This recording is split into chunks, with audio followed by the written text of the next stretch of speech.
Our stories are brilliant. We are resilient. Our stories are brilliant. We are resilient.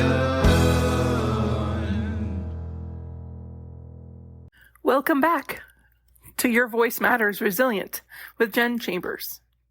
I'm Jen, and I'm so glad you're here. We're in the middle of our special 4-part series called How to Tell Your Story, where I'm walking you through the process of writing and sharing your personal story of resilience. Last week, we talked about finding your story, how to uncover the moments that shaped you, how to spotlight the things that really identify your message, and we were starting to put words to your experiences. If you haven't listened to that episode yet, I recommend going back and giving it a try. Today, we're going to move on to shaping your story.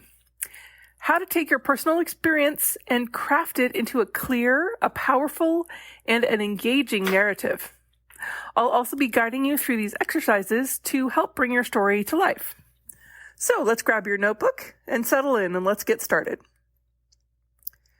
The power of story structure. One of the biggest challenges in writing a personal story is knowing what to include and what to leave out. A lot of us try to tell everything, every detail, every side story, every lesson we learned. And you can think about this. There's a lot of things that you've read that there's just too much, but the most powerful stories are focused. The best way to give your story the focus is to follow the simple story structure. We talked about this a little bit last week, but number one's the before, or the challenge. What was your life like before the event? What struggle were you facing? Number two is the during, or the struggle. What happened? How was the struggle affecting you? What obstacles did you encounter? How did it make you feel? Number three is the after, or the transformation. What did you learn? And how did this experience shape who you are today? So we've got the challenge, the struggle, and the transformation. Basically, all stories are made up of those. This structure helps keep your reader or your listener stay engaged, and it helps people be emotionally connected to your story. Let's apply this with an exercise called mapping your journey. So I want you to take the experience that you identified last week, and I want you to break it into these 3 parts. The first thing is the before. Set your scene. Where were you emotionally during this memory? Where were you physically? Where were you mentally? What was your headspace like before this event? Now, the during. What exactly happened? Describe the challenge or turning point in your journey. And after, what changed?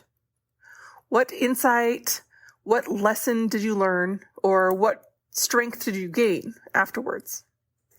Now, as we're talking about this, just brainstorm 1 or 2 sentences for each part. Keep it very simple.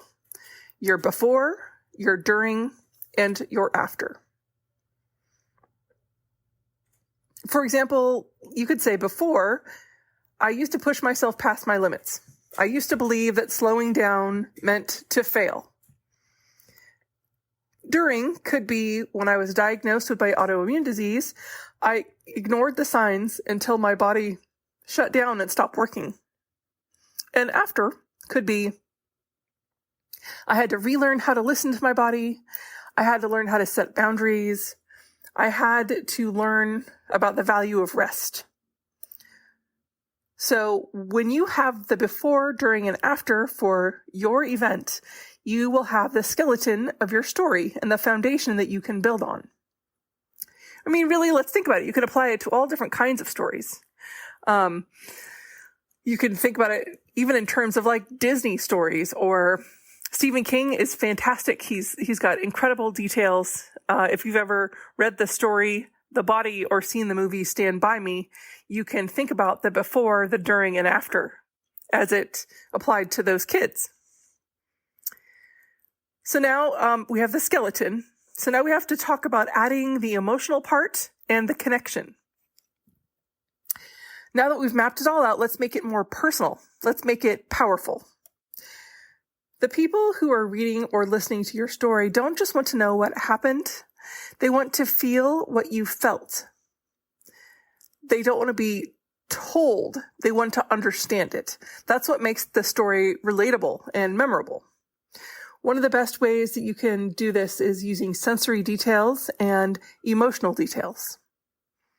We're going to do another writing exercise. This is a flashback free write.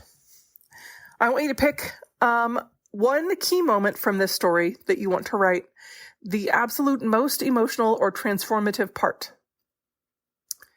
Now close your eyes and put yourself back in that moment.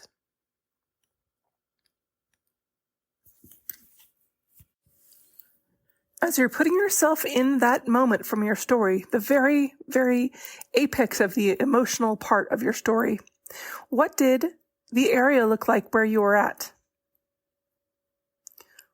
What sounds did you hear? What emotions ran through your body? And what small details stand out? I want you to set a timer for 5 minutes and just write about this moment as if you're right there again. Don't analyze, don't edit, just let the words flow. You could say, the doctor's office was so bright. It was so bright, it burned my retinas. The paper on the exam table crinkled as I shifted uncomfortably. My hands felt cold. I heard the clock ticking louder than usual, or maybe that was my heartbeat. When the doctor said the words I knew he would say, I felt like I had been punched in the stomach.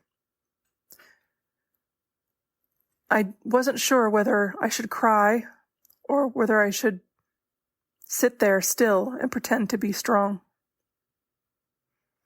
See how that pulls you in? It's a very specific story. It's sensory.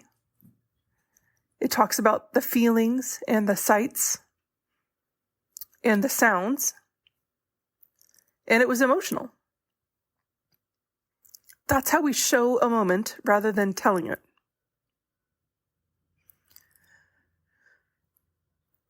Now, I want you to think about finding the heartbeat of your story.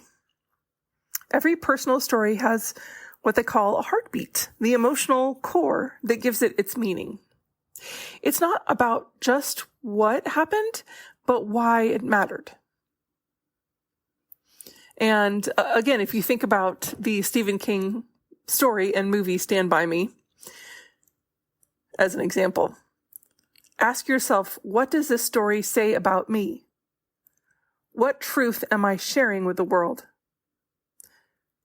And what do I want someone to feel after reading this? Maybe your personal story is about finding strength or embracing vulnerability or learning to love yourself. In the example of Stephen King, the child who's the narrator of the story learns it's very much a coming of age story. So what does it say about them? There's a core of boys that go out on a journey to find a dead body, and they're learning how to be adults. They're learning to deal with circumstances beyond their control. They're also sharing truths about what it is to be young and what it is to be on the cusp of learning how to be an adult and how to deal with tragedy. And then what do you think that Stephen King wanted you to feel like after reading or seeing that? He probably wanted you to imagine what it was like to grow up during that time. There's a universal kind of growing upness that is a collective cultural shift that happens when there's usually a moment or two that you can identify when you go from being a teenager or a kid to being an adult. And he very expertly taps into that. So what does your story show? What do you want someone to feel like after they read your experience? Whatever it is, we're trying to weave that message or the heartbeat through your writing. Okay, now I want to do another exercise called an emotional check-in. I want you to go back to that flashback free write and let's underline the moments where you feel the emotions are the strongest. Is there a place where you could go deeper? Are there moments that are too vague, or does something need more detail? Does it sound like you, your story? Or does it feel too formal or polished, unless that's your style? Just make sure that it sounds like something that you would say. Personal stories should be real. They should be like a conversation. If it feels too forced, try rewriting your story or your section as if you were telling it to a friend. Picture that friend in your mind and have that kind of ease while you're writing. You've done incredible work today. This kind of heart work maps out your story. You've added some emotion and some depth, and you started to shape it into something powerful. So this week, I want you to expand on a 3-part story outline. I want you to flesh out your flashback scene, the one we talked about today, with sensory details. And then I want you to think about what the heartbeat of your story is. What do you want your readers to feel? Do you want them to feel the nostalgia? Maybe the longing for a simpler time, the way that the Stephen King story does? Or do you want in the example of the hospital, do you want to be able to place someone in that room of fear and uncertainty? How do you want your readers to feel?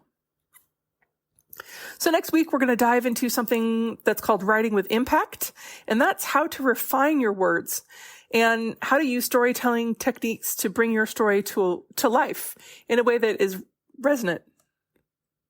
If you're enjoying this series and you want to submit your story to the Woven with Light, Mended with Gold anthology, stay tuned and I'll share all the details in this week's episode of the podcast, but it's not necessary. It's just fine if you want to do this for yourself. I have to mention it because that's what I have going on right now. But I'm honored that you chose to spend your time with me learning how to tell your story. Until next time, remember, your voice matters and your story matters. And I can't wait to read it. Have a good week.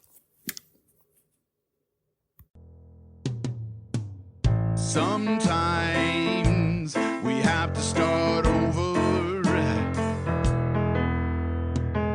Sometimes we have to fight back. Sometimes it's all too much. Lost inside the black. Our stories are brilliant. We are resilient. Our stories are brilliant. We are resilient.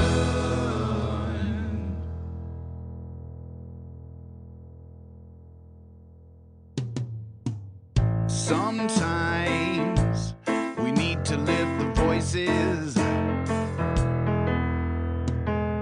of those who've overcome and expose the ones that made the choices to stay and fight, not run. Our stories are brilliant. We are resilient.